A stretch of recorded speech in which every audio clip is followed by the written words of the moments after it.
Petit cours que j'ai déniché sur la structure de la matière. Donc les atomes, les chimistes ont montré que les particules formant la matière sont tous formées à partir d'atomes.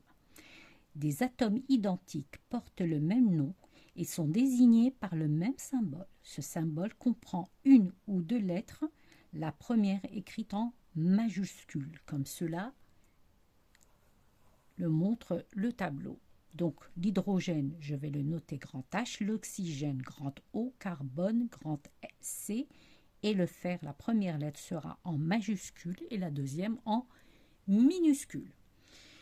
Les molécules, par contre, sont des groupes d'atomes liés entre eux. On représente une molécule par un modèle moléculaire et par une formule, comme le montre le tableau numéro 2.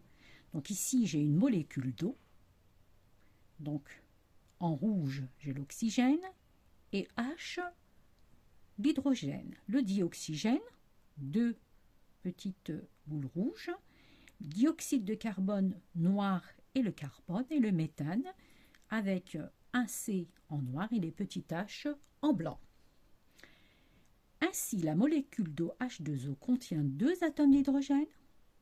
Le 2 est placé en bas à droite de H. Et un atome d'oxygène de 1. Le 1 ne se note pas. Donc faites attention, ne pas mettre le 2 en puissance.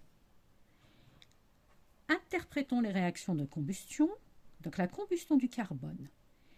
Donc ici, on va représenter le bilan, le modèle utilisé et l'équation bilan.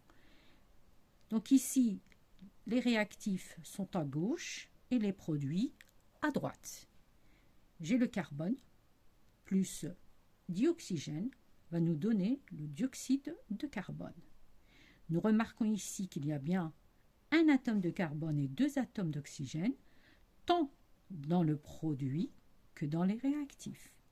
Donc, nous en déduisons, lors d'une réaction chimique, les atomes constituant les réactifs se groupent de façon différente pour former les produits. Et il faut tout le temps, remettre cette petite phrase dans les exercices. La combustion du méthane, donc ici on a un bilan. Le modèle utilisé, on utilisera toujours le même modèle. Donc l'oxygène en rouge, l'hydrogène en blanc et le carbone en noir.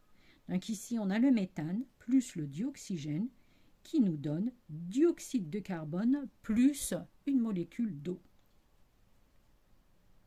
L'équation bilan, écrite ci-dessus, est équilibrée et tous les atomes présents dans les réactifs se retrouvent dans les produits. Donc toujours bien noter cette phrase à la fin de chaque exercice ou analyse.